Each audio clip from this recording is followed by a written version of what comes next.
Mainstream science versus mainstream religion has always been a very convenient duality for the powers that be to rule over us. And in each of these, they've always had their prophets to disseminate their BS onto the population. For eons and eons, we've had our religious prophets that aren't necessarily speaking the word of God to the people. They're just speaking their own religious dogma to the people. And in this day and age, we also have those scientific prophets that don't actually speak the truth. They just arrogantly assert their opinions upon the people to try and craft public perception. Two of these faces being Bill Nye and Neil deGrasse Tyson. These two are complete paid skeptics. Now, I don't know whether they're actually ignorant or if they're just on some three-letter agency payroll. That might very well be. But we do know that they are lying to the public. And they lie to the public about many, many things.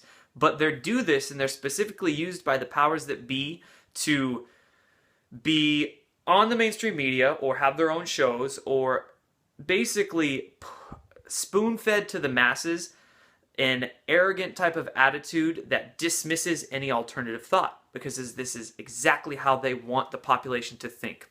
Have an arrogant, overconfident attitude that dispels any outside-of-the-box thinking and remains with the status quo. How convenient. So, might as well pay Bill and pay Neil to disseminate these lies. Now, look into a man and his website. You might have heard of him already. His name's Rupert Sheldrake. Rupert Sheldrake's a fantastic researcher. He's been out for decades.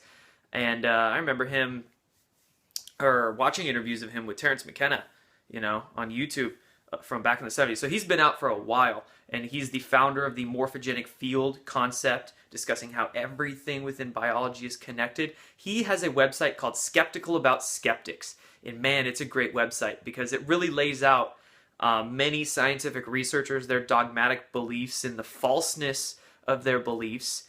And it's a great resource. So go check that out. I'll link that down below.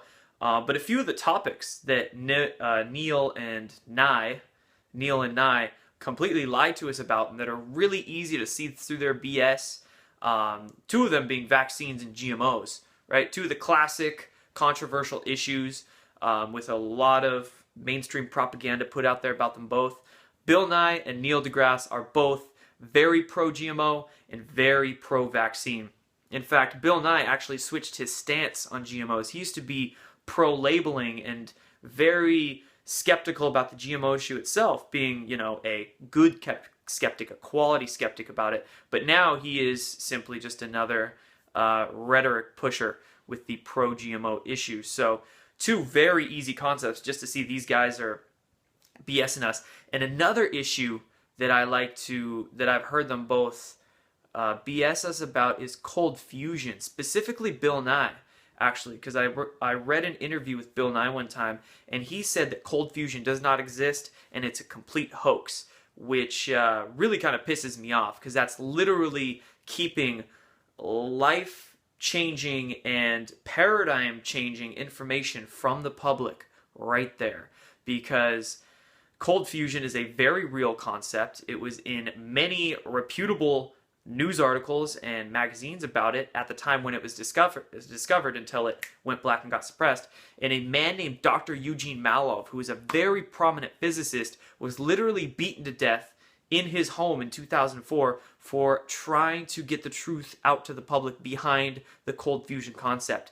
Because with cold fusion, it shows that you can easily produce mass amounts of energy without the need of fossil fuels. So for Bill Nye to withhold that information from the public, he's going to get some karma for that one. I'm telling you that much. So these two guys, Bill Nye and Neil deGrasse Tyson, you really need to realize that much of the science out there is not in fact real science at all. And a lot of people who claim to be skeptical are not skeptical. They're just what we call obeyers and repeaters. They're information regurgitators that like to feel right, but they can't handle their ego deep down and admit that what they've been told is a lie, and they don't actually have any idea about what the truth is. So when it comes to finding scientific truth, humble yourself, realize that much of what we've been taught is BS. And one of my favorite quotes, Yoda you're going to have to unlearn and relearn. So we're going to have to relearn a lot of scientific truths with people who are not Shill or Neil deGrasse Tyson. Done.